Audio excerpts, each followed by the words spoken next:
Shalom teman-teman semuanya. Hari ini kita belajar firman Tuhan lagi sama-sama. Bagaimana kita bisa menang atas kekhawatiran dan stres dalam hidup kita. Tapi sebelumnya, mari kita berdoa terlebih dahulu. Kita minta hikmat dari Roh Kudus. Roh Kudus, kami minta hari ini biarlah Engkau yang sungguh hadir. Biarlah Engkau yang bantu kami untuk fokus selama 10 menit ke depan.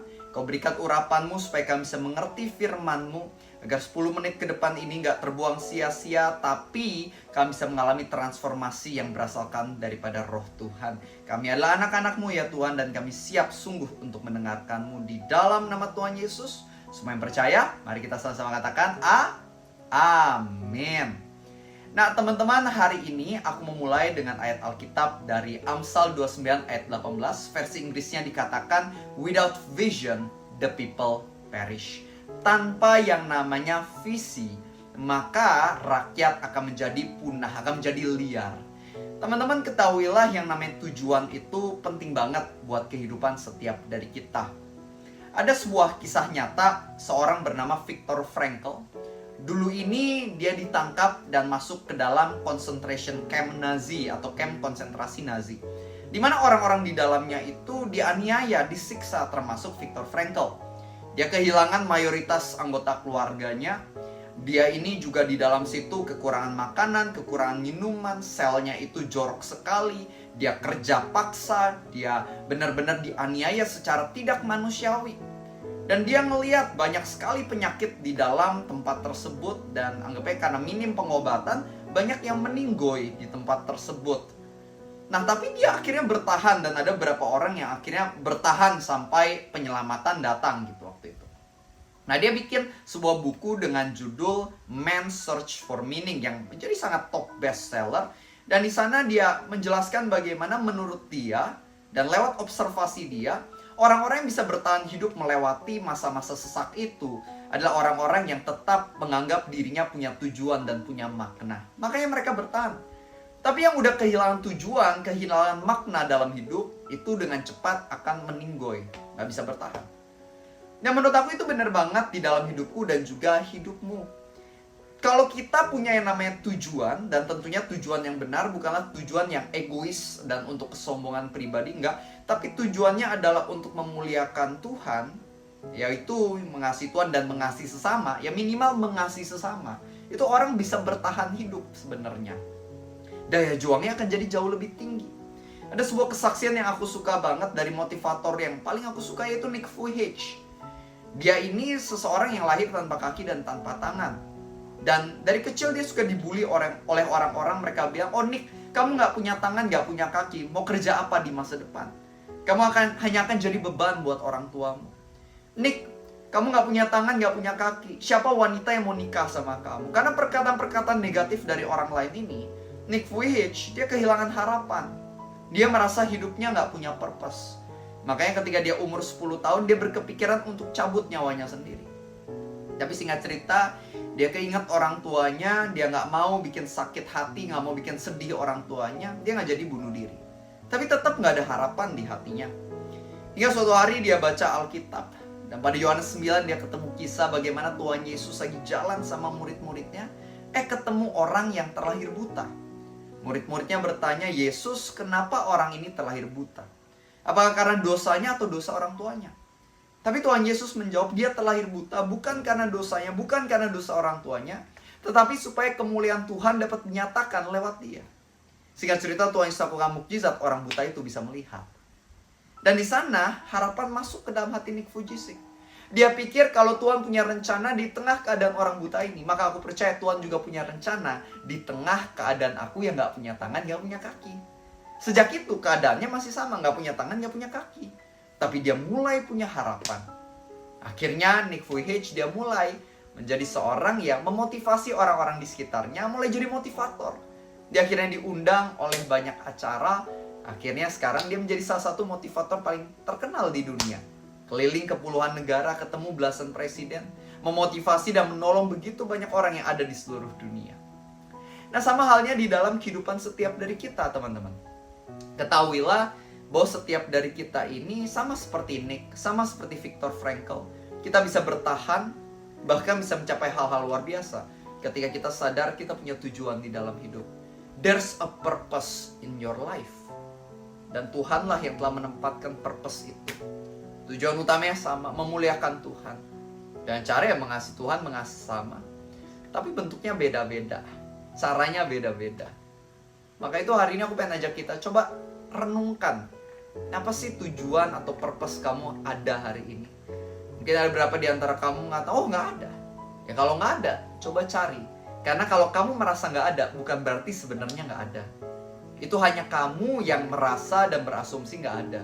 Tapi percayalah, ketika Tuhan menciptakanmu, Dia punya purpose, Dia punya tujuan. Sama kayak barang-barang di sekitar kita membuatnya ada tujuan. Handphone, merek-merek tertentu dibuat oleh penciptanya, pembuatnya pasti ada tujuan. Baju-baju yang dibuat oleh desainer pasti ada tujuannya. Rumah yang dibuat oleh para arsitek pasti ada tujuannya. Sama, kamu diciptakan oleh Tuhan, itu ada tujuannya. There's a purpose why you are here today. So look for that purpose. Lihatlah, carilah apa tujuan itu. Dan cara terbaik untuk kita mencari tujuan kita ya nanya ke pencipta kita, nanya ke Tuhan. Yeremia 33 ayat 3 kan Tuhan mengatakan, barang siapa berseru kepadaku, maka aku akan mendengar dan memberitahukan kepadanya hal-hal luar biasa, hal-hal tidak terpahami, yakni hal-hal yang tidak engkau ketahui. Teman-teman, ketahuilah, God is for you. Tuhan adalah untukmu. Kamu punya rencana yang the best, yang terbaik untuk kamu. Percayalah sama Dia. Mulai hari ini teman-teman, setiap hari makanya saat teduh, doa di pagi hari, doa di malam hari. Karena ini cara kita untuk bisa lebih mengenali, mengetahui apa sih purpose kita di dalam hidup. Dan ini penting. Kamu mau damai sejahtera, dimulai apa? Kamu tahu tujuan kamu ada di atas bumi ini. Kamu pengen sungguh-sungguh bahagia, kamu pengen ada rasa fulfillment yang besar di hatimu, kamu harus tahu purpose kamu dalam hidup. Kamu pengen menjadi orang-orang yang bisa bermanfaat, bisa produktif, bisa maksimal, bisa sukses. Semuanya dimulai ketika kamu tahu tujuan kamu itu apa ada hari ini. Seru loh kalau misalnya kamu memiliki purpose driven life. Itu kan buku bestseller dari Rick Warren ya, tapi aku suka banget judulnya, Purpose Driven Life. Kamu bukan hanya hidup, tapi menjadi hidup yang didorong oleh sebuah tujuan, oleh sebuah makna. Dan itu yang Tuhan sediakan untuk kamu. Tahu gak sih, banyak ya pada zaman dulu itu ada orang-orang ya yang di camp Nazi ini disiksa dengan cara apa? Disuruh melakukan hal yang sama berulang kali. Berhari-hari, setiap hari disuruh melakukan hal yang sama sampai orang itu jadi gila. Dan ini bukan satu-satunya eksperimen yang mewajibkan orang melakukan pengulangan sampai gila. Ada beberapa eksperimen lainnya sebenarnya. Dan ini sangat tidak manusiawi. Tapi lewat ini kita melihat ada sebuah poin yang kita dapat petik atau kita dapat mengerti jadinya. Kalau manusia cuma melakukan aktivitas berulang kali tanpa makna, orang itu bisa gila. Yang namanya manusia itu butuh purpose. Di dalam hari-harinya dia butuh sense of purpose ini. Maka itu carilah. Dan Tuhan ketahuilah Dia mau kasih tahu kamu. Sama seperti Dia yang sudah kasih tahu aku punya tujuan. Itu jadi berkat pertama lewat khotbahku tentunya. Tapi yang kedua juga lewat komunitas pemuritan. Inilah yang aku lakukan setiap hari dengan penuh semangat. Dan aku harap kamu juga mau melakukan hal yang sama. Yuk, kita doa sama-sama. Kita tutup dalam doa. Bapa yang baik, kami bersyukur Engkau sudah mengingatkan kami kembali akan pentingnya tujuan. Kami mau tahu ya Tuhan. Maka itu Tuhan maukah Engkau kasih tahu kami. Tuntun kami supaya kami bisa berjalan sesuai dengan tujuan makna yang Tuhan memang sudah siapkan dalam hidup kami. Apa yang Tuhan mau? Kami mau tahu Tuhan. Kami gak mau cuma tebak-tebakan, tapi kami mau sungguh-sungguh menjalankan apa yang menjadi rencana kehendak Tuhan dalam hidup kami. Dan kami bersyukur kalau Engkau sudah menciptakan kami dengan sebuah tujuan. Dan kami percaya Engkau bukan hanya menciptakan kami dengan tujuan dan memerintah kami, tapi Kau juga yang akan menuntun kami supaya kami bisa melakukannya dengan baik. Kau yang memberikan kemampuannya supaya kami bisa melakukannya dengan baik. Maka itu kami bersyukur ya Tuhan. Dan biarlah hidup kami ini sungguh-sungguh bermanfaat bagi orang-orang di sekitar kami. Biarlah hidup kami ini sungguh-sungguh bermakna dan membuat dunia menjadi sedikit lebih baik. Bahkan bukan cuma sedikit tapi banyak lebih baiknya. Tuhan, aku berdoa biarlah Engkau yang berkati setiap teman-temanku yang hadir hari ini.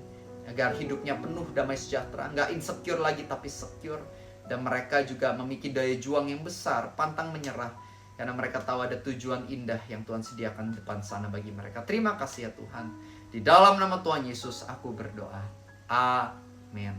Thank you teman-teman udah ikut renungan ini sampai akhir. Dan aku pengen ajak buat teman-teman yang belum subscribe, klik tombol subscribe, bunyikan tombol lonceng, dan jangan lupa share renungan firman ini untuk banyak orang, supaya kamu juga bisa jadi seorang berkat bagi sesama. Dan buat kalian yang suka baca buku rohani, aku punya beberapa buku rohani. Ada Bersama Tuhan Dalam Badai, cocok buat kamu yang lagi menghadapi ketakutan, masalah. Ada Jujur Sama Tuhan, cocok buat kamu yang semakin intim sama Tuhan. Ada Grow in Love, cocok buat kalian yang mau belajar soal love relationship dalam Tuhan. Cek aja di Shopee aku, ada linknya di caption. Semoga memberkati teman-teman.